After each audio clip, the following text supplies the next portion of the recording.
3페이지에 자, 다음 빈칸에 들어갈 내용으로 가장 적절한 거 가로쳤죠. 하나죠. 그죠? 그럼 답은 뭐겠어요? 지금 뉴턴은 이래 해갖고 어때요? 두 번째 문단도 뉴턴은, 세 번째 문단은 아인슈타인이죠. 그러니까 뉴턴과 아인슈타인을 대비시켜서 그걸 썼겠다라고 추론하는 거죠. 그리고 가로쳤는데 하나가 있다라고 하면 통제 개념이 답이라고 했죠. 그죠? 그러면 통제 개념을 찾아야 되죠. 그죠? 그래서 뉴턴은 무거운 물체가 땅으로 떨어지는 것과 달이 지구 주위를 도는 것은 동일한 원인에 의한 현상이라고 생각했다. 그 다음에 뉴턴은 행성들이 태양 주위를 도는 것도 태양과 행성 사이에 중력이라는 힘이 존재하기 때문이라고 보았다. 토픽 나왔죠. 중력. 동일한 원인에 의한 현상. 이것도 중력인데 동일한 원인에 의한 현상은 그리 모호하잖아요. 그죠? 그런데 그러니까 모호하니까 부연 설명했죠. 그래, 뉴턴의 행성들이 태양 주위를 도는 것도 태양과 행성 사이에 중력이라는 힘이 존재하기 때문이라고 보았다라고 했죠. 그럼 이거는 무엇에 대한 글입니까? 하면 중력에 대한 글이다. 그죠? 아주 쉬운 글이죠, 이런 거는. 이거를 물리학적 용어로 받아들이고 이해하려면 어려울지 몰라도 글의 각도로 이해하면 이거 아주 단순한 문제죠. 그 다음에 뉴턴은 질량 M1인 물체와 질량 M2인 물체의 중심이 R만큼 떨어져 있을 때 물체 사이에 작용하는 중력 F는 다음과 같이 표현된다고 보았다. 하면서 F는 GR 제곱분의 M1, M2죠. 그럼 이게 뭐예요?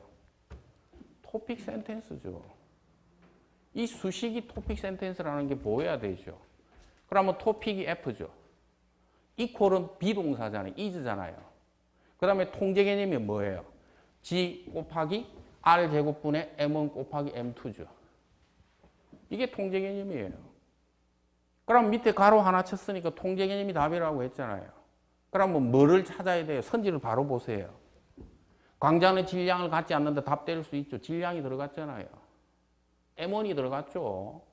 또는 M2가 될 수도 있고. 그러니까 M1, M2, 질량과 글이라는 단어가 들어가야 되죠. 그죠? 그 다음에 2번 진공 속에서 광자는 속력은 일정하다. 답 안 되죠. M1이나 R이 언급이 없잖아요. 이거를 이해하려고 이게 물리학적 용어로 이해하지 말고 이거 출제자가 이거 이해하겠어요? 출제자가 상대성 이론 이해하겠어요? 제대로? 못하죠. 그의 각도에서 낸 거다 그냥. 그 다음에 3번 물체의 질량이 클수록 더 큰 중력을 발휘한다. 답 뗄 수 있죠. 질량이 들어갔으니까. 4번 중력은 시간의 표면과 우주 공간에서 동일하다. 답 안 되죠. 질량이 없잖아요. 거리도 없고. 그 다음에 5번 시간과 공간은 물체의 질량이나 운동에 영향을 받지 않는다. 질량이라는 단어가 들어가서 답은 될 수 있죠. 그렇지만 영향을 받지 않는다 이러면 곤란하죠. 영향을 받잖아요, 수식이. 그러니까 시간이 없을 때는 이 수식 보고 어때요? 1, 3, 5 중에서 그냥 아무거나 찍고 끝내야 되죠. 10초 남았을 때. 그게 기법이 돼. 그 다음에 시간이 한 30초 남았다면 서론을 읽어보고 판단하는 거죠. 그죠? 이게 시간이 몇 분 남았는가에 따라서 달라지는 거다. 이런 거는 금방 풀어야 돼. 1분 30초 안에 풀어야 되죠, 이런 거는. 그 다음에 뉴턴은 이렇게 표현되는 중력으로 행성들과 달의 운동을 잘 설명할 수 있었다. 이렇게 표현했죠. 두 번째 문단. 이 힘은 중력이죠. 힘이 중력이잖아요. 그죠? 토픽은 똑같잖아요. 그죠? 그 다음에 이 힘은 질량을 갖는 것이라면 우주의 모든 것에 작용한다는 점에서 보편 중력이라고 부를 만하다. 글래비티죠. 힘은 어트랙션이고, 그죠? 중력은 어트랙션이고, 이때는 보편 중력이라 했으니까 글래비티죠. 그렇지만 뉴턴은 왜 이런 힘이 존재하는지 설명하지 못했다. 문제점 지적이죠. 아까 기성전결에서 성이 제기된 문제에 대한 비판, 문제점이라 했잖아요. 뉴턴의 이론이 문제점을 언급한 거죠, 지금. 그러면 거기에 대한 뭐가 나와야 돼요? 전에서. 대안이 나와야 되죠. 그 대안을 뭐로 이야기했어요? 아인슈타인의 상대성 이론으로 이야기한 거다. 그래서 그에 대한 설명은 그러니까 왜 이런 힘이 존재하는지 설명하지 못했다라고 했죠. 그러니까 그에 대한 설명은에서 그는 뭐예요? 희가 아니죠. 왜 이런 힘이 존재하는지를 가리키는 거죠. 어느 논리에서 이 글읽기 독해에서 제일 힘든 거는 지시어 찾는 거래요. 근데 그것만 찾으면 어때요? 글이 술술 읽히죠. 그걸 평상시에 연습을 많이 해놔야 되죠. 그래서 왜 이런 힘이 존재하는지에 대한 설명은 20세기에 들어와 아인슈타인에 의해 이루어졌죠. 그러니까 이제 아인슈타인의 중력에 대한 이론이 나오겠죠. 이 글은 토픽이 중력이니까 뉴턴의 중력 이론과 아인슈타인의 중력 이론을 대조한 설명이겠죠. 레토릭이 그래서 대조 기법에 의해서 글을 쓴 거예요. 그러니까 현대문의 3요소가 다 들어가 있어야 된다. 모든 글에는. 그러니까 이게 논술의 각도에서 글을 보면 훨씬 쉽죠, 이게. 내가 글을 쓴다 하면 어떻게 할 건가를 상상해 보라고요. 그러면 어때요? 글을 읽을 때 더 쉬워지겠죠. 그렇죠? 훈련이 잘 돼 있으면. 그 다음에 아인슈타인에 따르면 중력은 물질 근처에서 휘어지는 시공간의 기하학적 구조와 관계가 있는데 이처럼 휘어지는 방식은 마치 팽팽한 고무막에 볼링공을 가만히 올려놓으면 고무막이 휘어지는 것과 비슷하다라고 했죠. 비슷하다라고 했으니까 이건 뭐예요? 유추죠. 유비추로 낸 거죠. 아인슈타인의 중력 이론은 토픽이고 아인슈타인 세 번째 문단의 통제 개념은 뭐예요? 물질 근처에서 휘어지는 시공간의 기하학적 구조죠. 이게 통제 개념이죠. 세 번째 문단에. 근데 이거를 이해하기가 어렵잖아요. 여러분 문과생인데 대부분. 그러니까 뭐가 나와요? 유추기법으로 부연 설명해 줘야 되겠죠. 그래서 이처럼 휘어지는 방식은 마치 팽팽한 고무막에 볼링공을 가만히 올려놓으면 고무막이 휘어지는 것과 같다라고 표현한 거죠.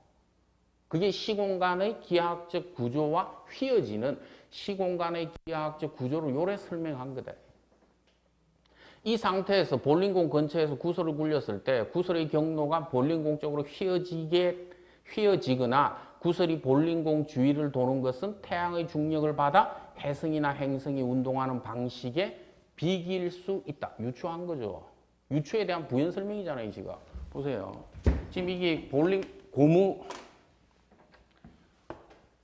고무막이 있으면 볼링공 들어봤죠? 무겁죠?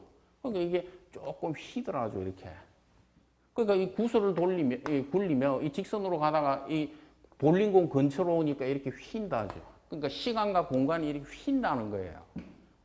이게 물리적으로 보면 이 머리가 아프죠. 그렇지만 이렇게 보면 이해하면 된다. 이렇게 빛이 이렇게 가다가 이렇게 휘더라죠. 왜? 공간이 휘었기 때문에. 그렇게 유추한 거죠. 그죠?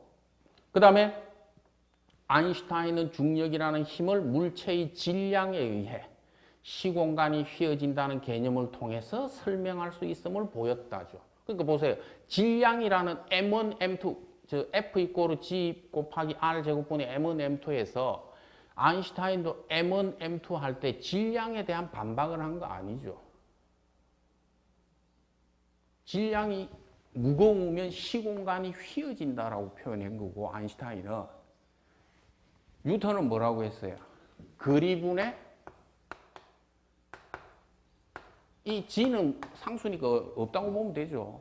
그러니까 이 질량이 커지면 어때요? 무거워지면 무거워질수록 중력이 커진다라고 한 거죠. 이게 뉴턴의 방식이죠.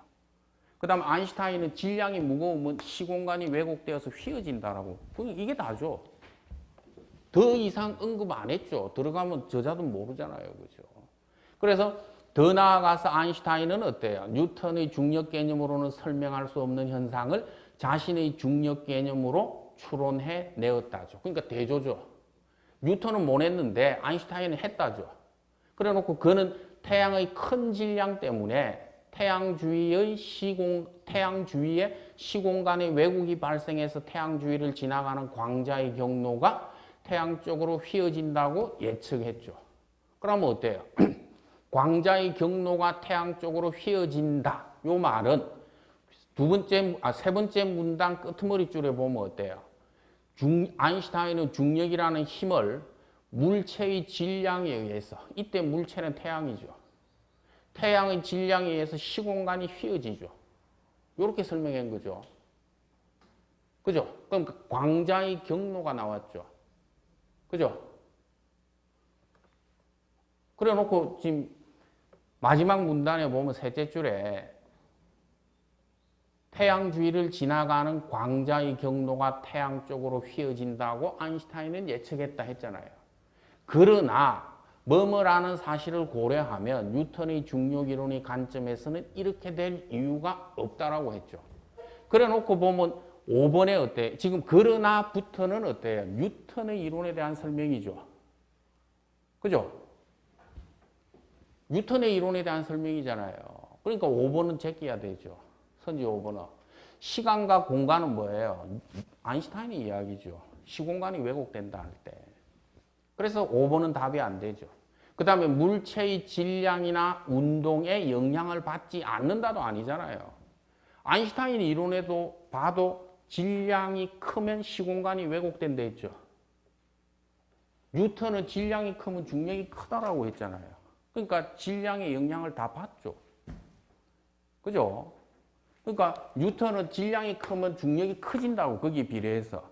아인슈타인은 질량이 크면 시공간이 왜곡된다라고, 휘어진다라고 했죠. 그러니까 다 영향받는 거죠. 그런데 5번에 보면 질량이나 운동에 영향을 받지 않는다니까 틀리잖아요. 그죠?